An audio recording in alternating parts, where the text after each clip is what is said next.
I had the box of muffins in one hand and my spare key in the other when I noticed the front door wasn't fully closed.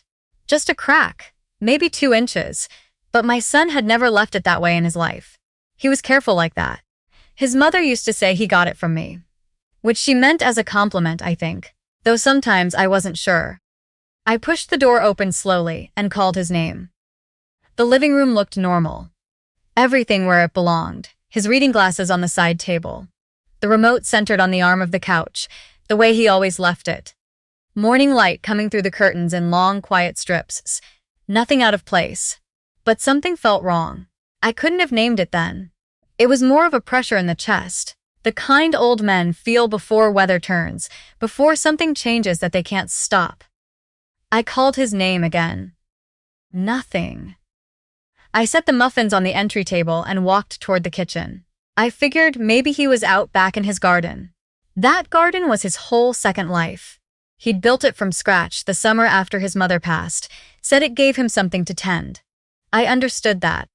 Grief makes you want to grow things, to put your hands in the dirt and feel something coming up instead of going down.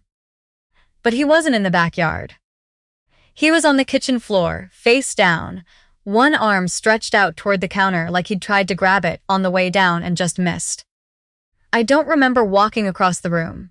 I only remember being on my knees beside him, my hand pressed flat against his back, feeling for the rise and fall of breath.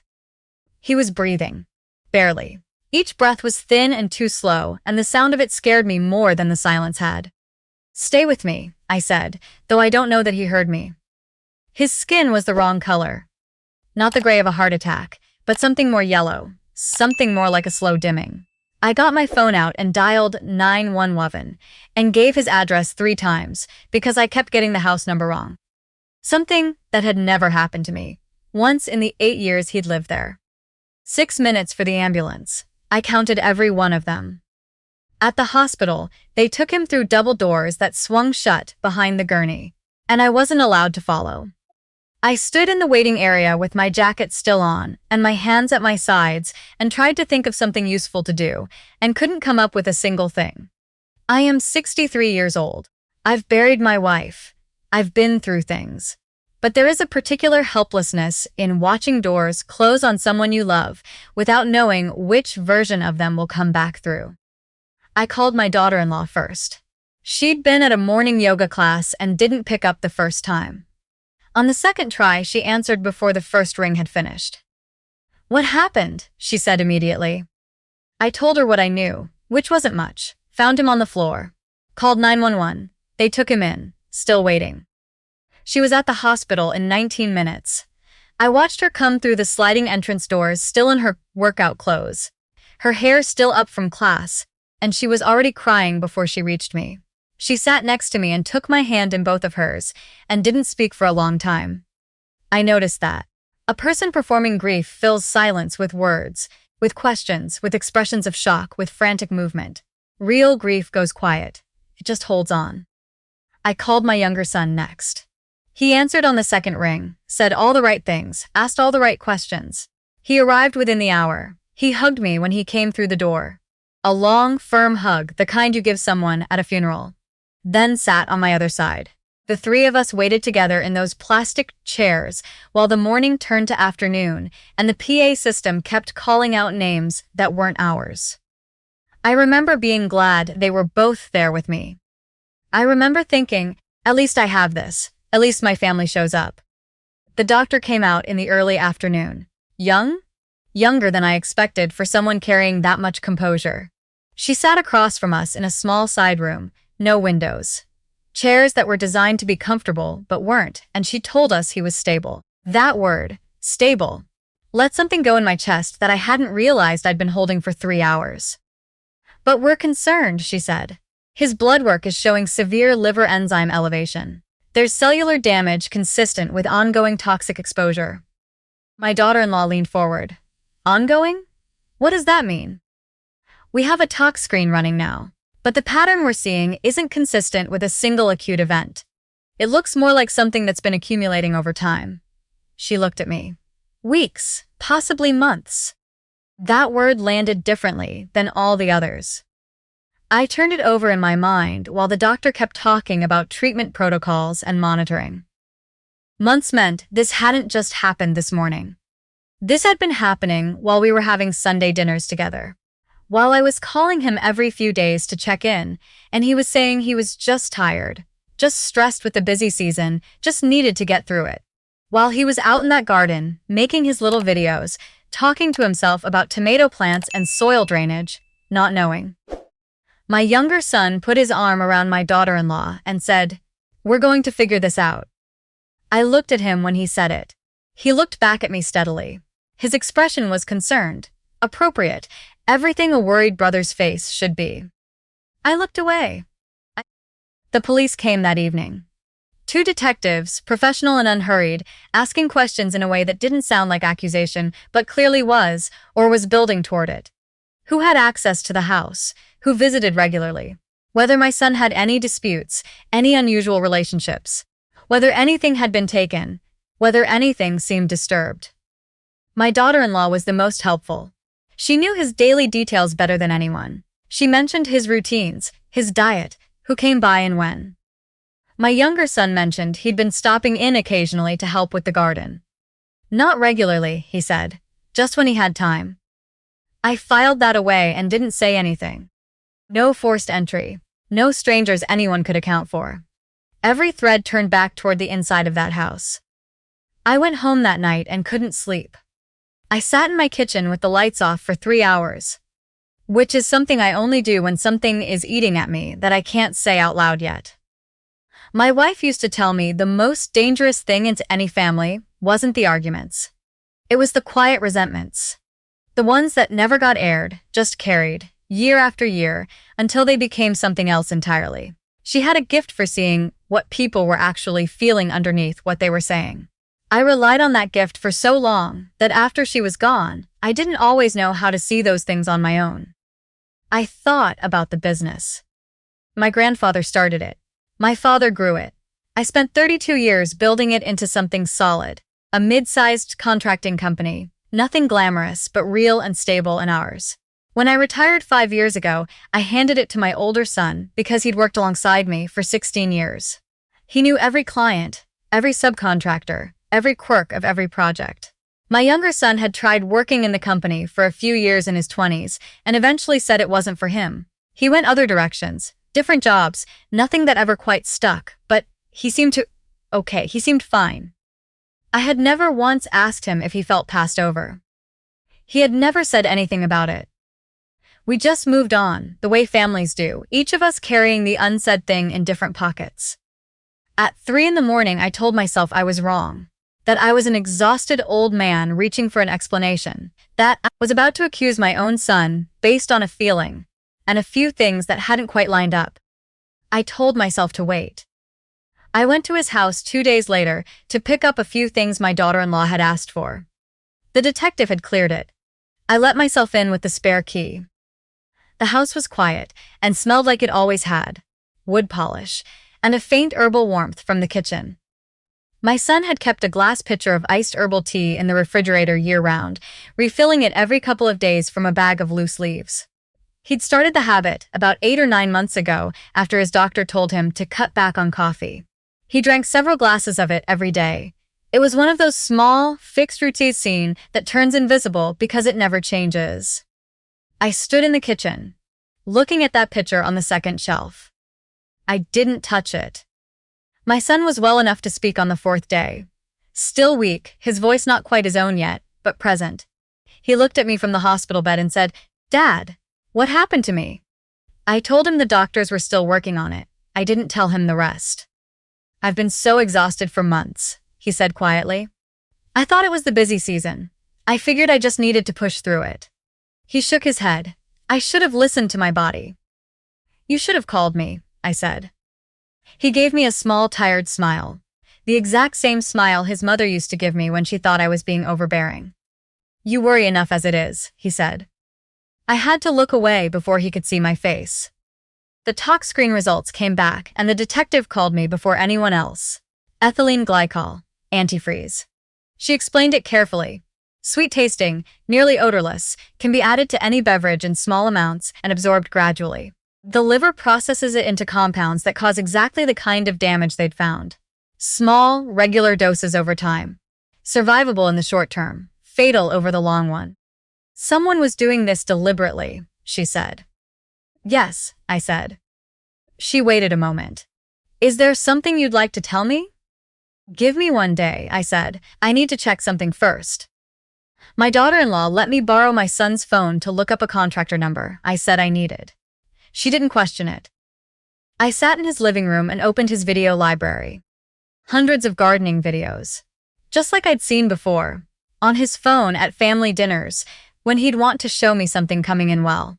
Him walking the beds, talking in that easy, unhurried voice about what was growing and what wasn't.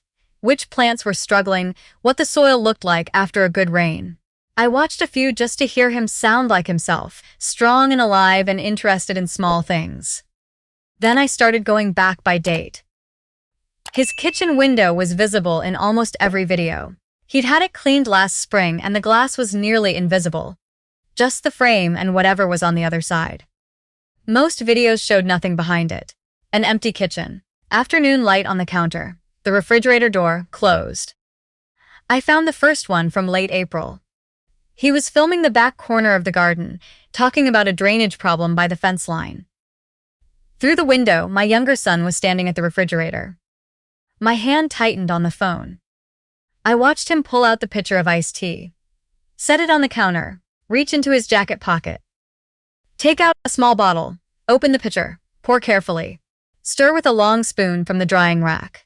Return the spoon to the rack, return the pitcher to the refrigerator. Put the bottle back in his pocket. Then he turned and looked through the window toward the garden, toward his brother, crouching in the dirt, talking about his drainage problem, not 30 feet away. And his face in that moment was completely still. No guilt, no urgency, no expression of any kind. Just a man confirming that everything was proceeding as he'd planned.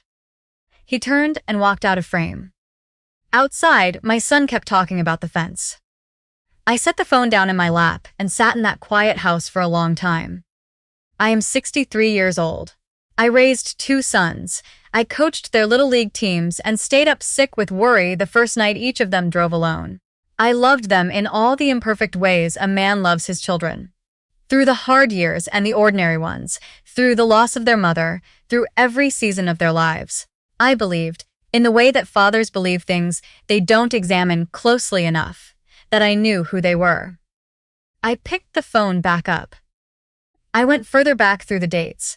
I found 5 more videos, 6 appearances total, spread across 4 months.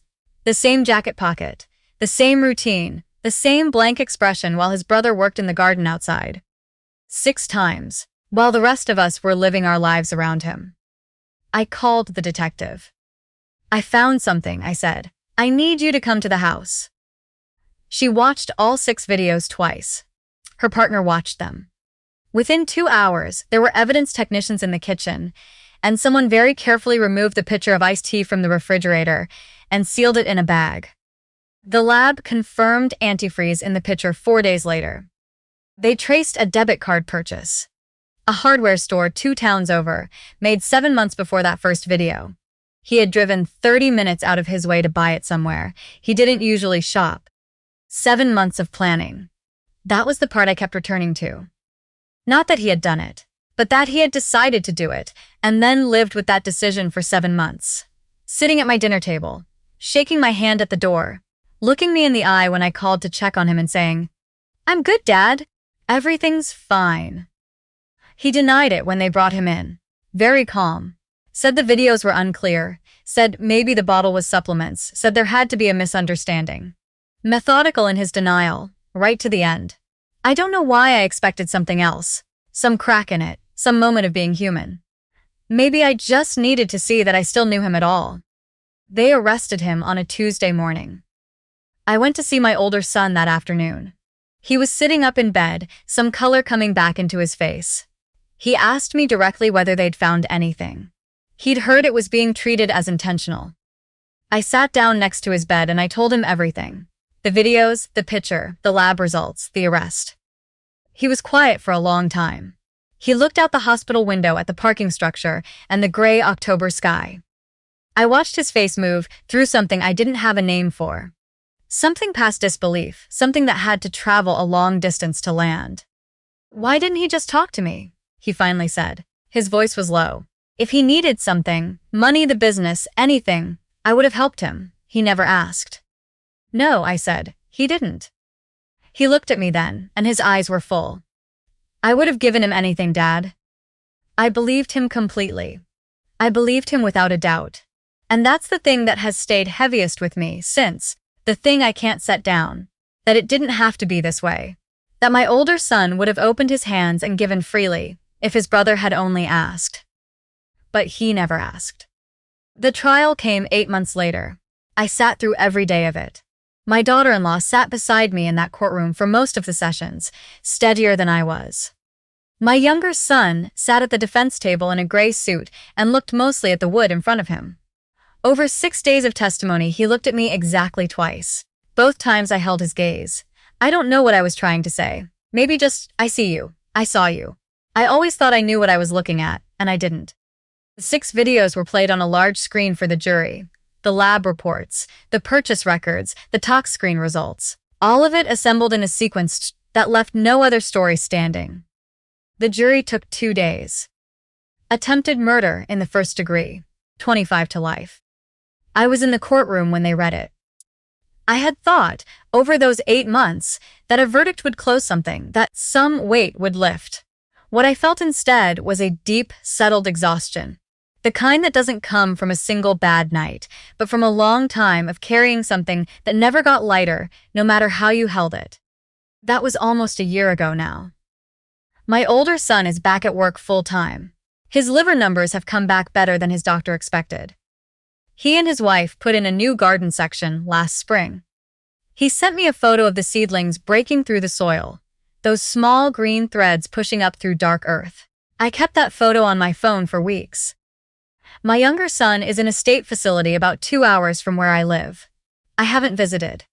I've thought about going. I've picked up the phone more than once to ask about the process and put it back down. I don't know what I would say to him. I'm not sure what I'd want to hear. There are people who believe a father's love doesn't have terms. That you go, that blood is blood, that none of it changes what you owe a child you raised.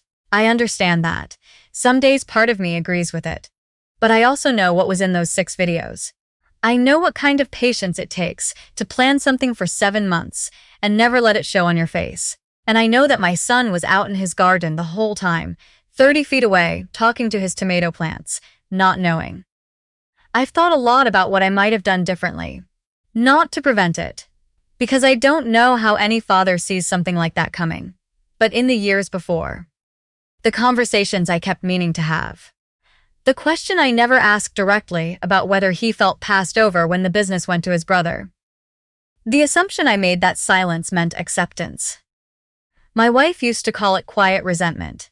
She saw it growing in him before I did. I know that now, looking back at things she said in passing, that I took too lightly. She would try to point me toward it gently, and I'd nod and think I understood and then not really change anything. I thought I was paying attention to my family. I thought I knew both my sons. Knowing someone and understanding them aren't always the same thing. A man can spend 60 years learning that lesson and still not fully have it down. A box of blueberry muffins. A front door left open a crack. A clean kitchen window and a man's habit of filming his garden just to have something to talk to. That's what saved my son's life. Not anything planned or fatherly or smart. Just chance, lined up just right on a Saturday morning. I live with that too. What it means that it could so easily have gone the other way. I don't have a neat ending to offer. Some stories don't have one. My older son is alive, and I am grateful for that in a way I don't have words for. Some mornings it's the first thought I have before my feet hit the floor. But sometimes the person you raised, the one who sat at your table every holiday and called you on your birthday and told you everything was fine, turns out to be someone you didn't really know at all. You love your children, and you think that love means you see them clearly. It doesn't always mean that. Some things you get to put down eventually, and some things you carry the rest of the way.